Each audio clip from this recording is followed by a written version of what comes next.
Hi, folks. This is our review of the Final Fantasy VII Remake demo that recently came out on PS4.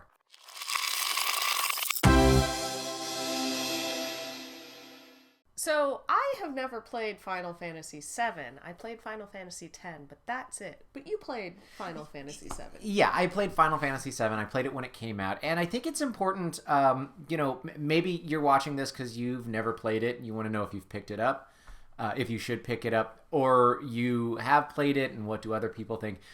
To talk about how big of a deal Final Fantasy VII is. I mean, it's massive. The game came out in 1997. The game is 23 years old. Wow. It's given us two of the most iconic characters in all of Final Fantasy. The Buster Sword that Cloud carries has had numerous knockoffs and spinoffs and all kinds of stuff.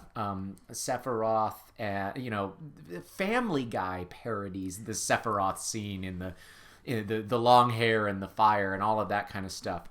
The materia slotting into your weapons to upgrade your weapons was around before Final Fantasy VII, but it really solidified it. And that's a mechanic that there's something pretty analogous to it in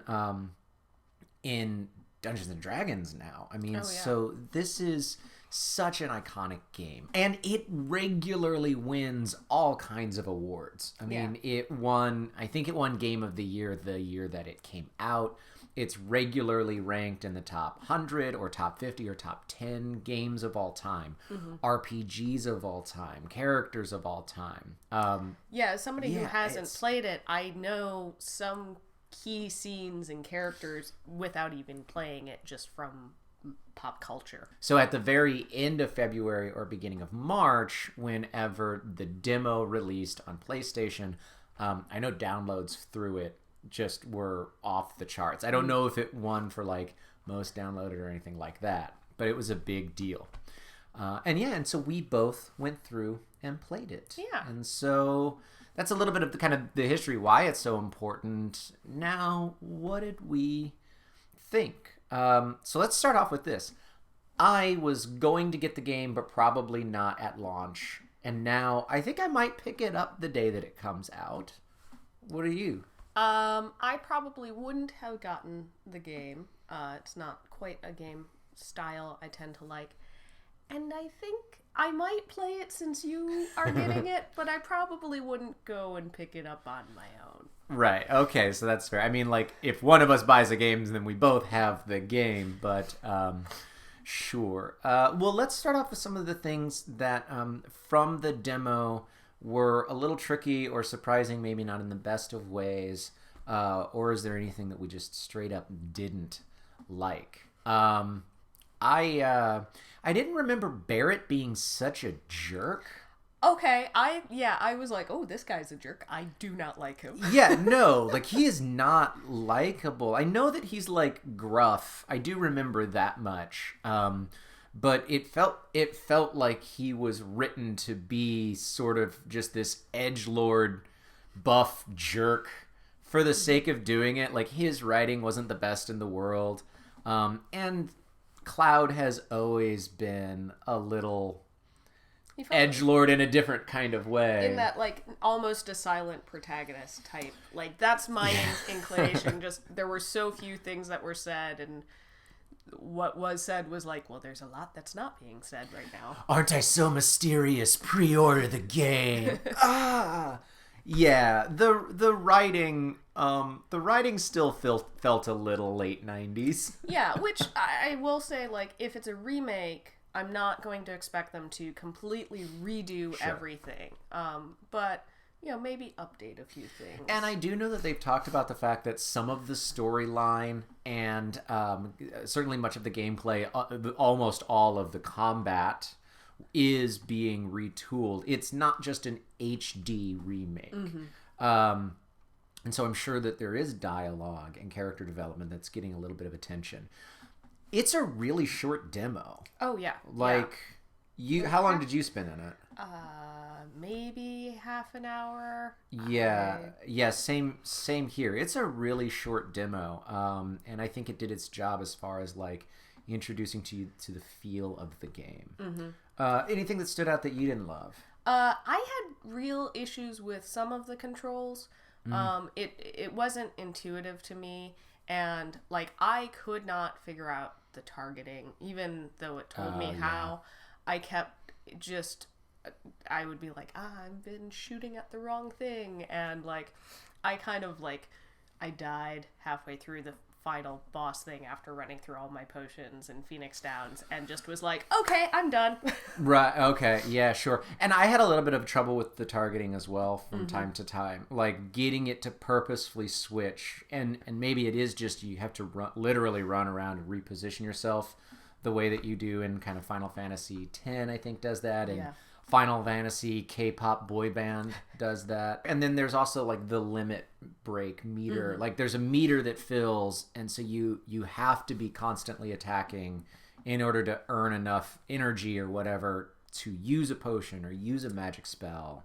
And I kept running into issues where I needed to use a potion, but I hadn't attacked enough, but I was having issues with the targeting to actually attack enough. So I was like, I have a potion, but it tells me I can't use it. Yeah, this is enraging. Yeah, so there's just, I think, a little bit of that that takes some getting used to. It's very different than a lot of the games we're playing right now. And so sometimes I think there is that little like, oh, right, this button does this. This is how this game works. And probably a half an hour to an hour is enough time to start to learn that. Yeah, because I felt good in the first couple of fights. It was just that final fight that it felt very much like the difficulty curve was going, and then suddenly shot up. Sure. So I imagine in the game there would be enough time to get used to that, really kind of learn the controls before it actually got that hard. Yeah, and to be fair, also it's a boss fight. Like it's meant to be, like I was able to beat it. I finished the whole demo, which only gave it an extra like 5 minutes more for me than it did for you. But it was difficult for me to win. So it also, it is a boss fight. So there is that skill level of getting better as you go. But there was a lot of stuff that I liked about the game. And, the graphics. Graphics is definitely at the top of the list. Yeah, and it was nice because there was enough of a style to it that it didn't fall into that uncanny valley. But it was really high quality. You could see emotions in people's faces. Like there was even like one cutscene where I was like, I think I know that actor. Right, and then the voice, really good voice acting that's behind it. Yeah, the cutscenes are really nice, and I couldn't put my finger on it, but I think you identified it.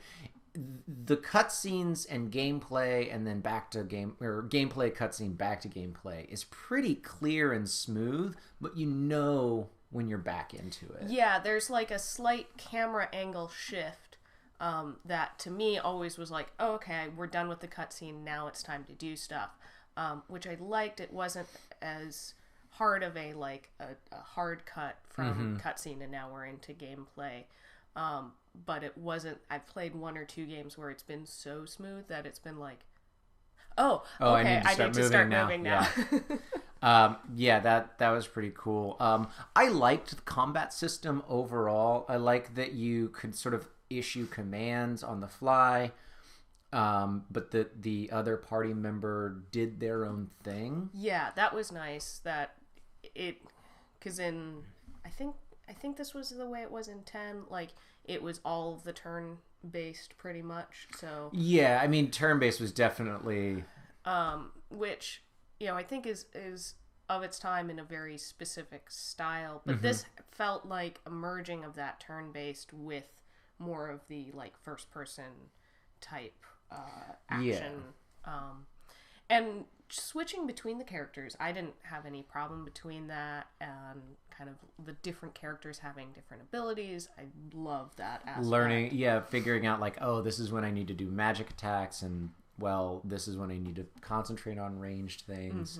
helping each other out. Yeah, I'm really looking forward to that when you have a full party of. I'm assuming that you'll get 4 people in a party at a time, and I think that'll be really neat. There's one thing that kind of bothered me, and it's nothing the game's fault. I just text based. I just had always called it Mako.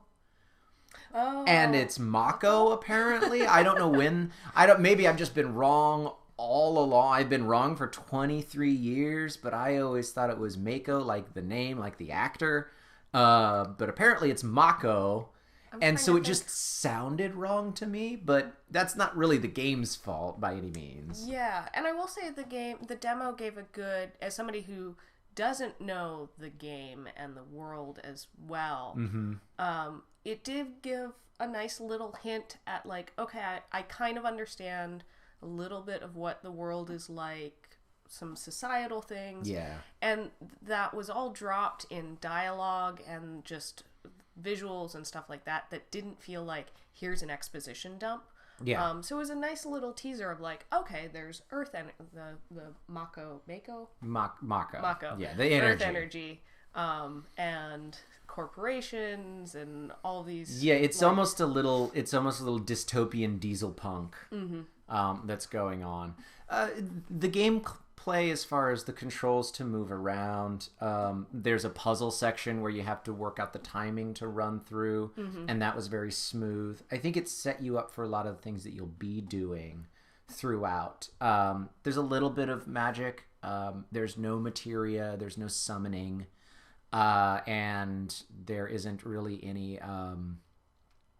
You do get to the limit break once or twice, so you kind of get that teased without going into the kind of really in-depth, complex strategy that can come from all of that. If you played the original Final Fantasy VII, I mean, there's books and books about the chains of how to set things up to do this ultimate, billion points of damage.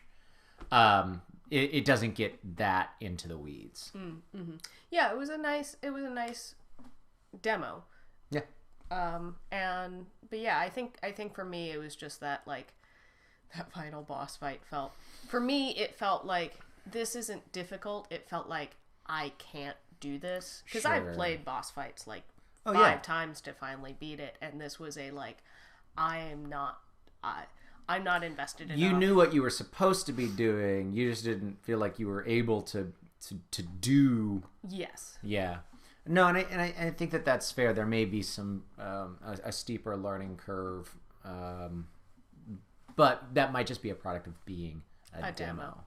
But yeah, for me, it really does make me even more excited for the game. I don't pre-order. That was a decision that I made a long time ago, years ago.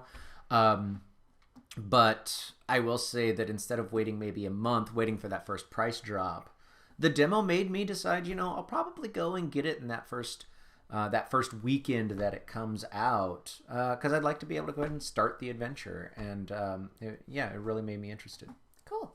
Well, if you've played the demo, let us know your thoughts down below. Did you like it? Did you love it? Did you rage quit?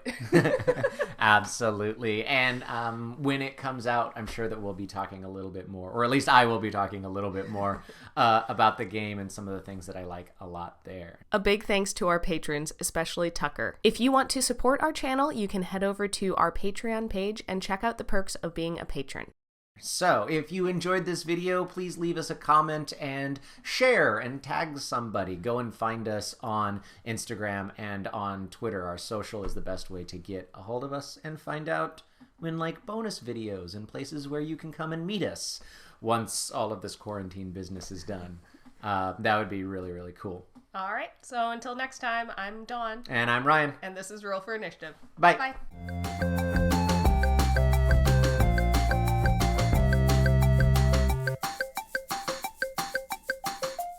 You almost said you were Ryan, didn't you?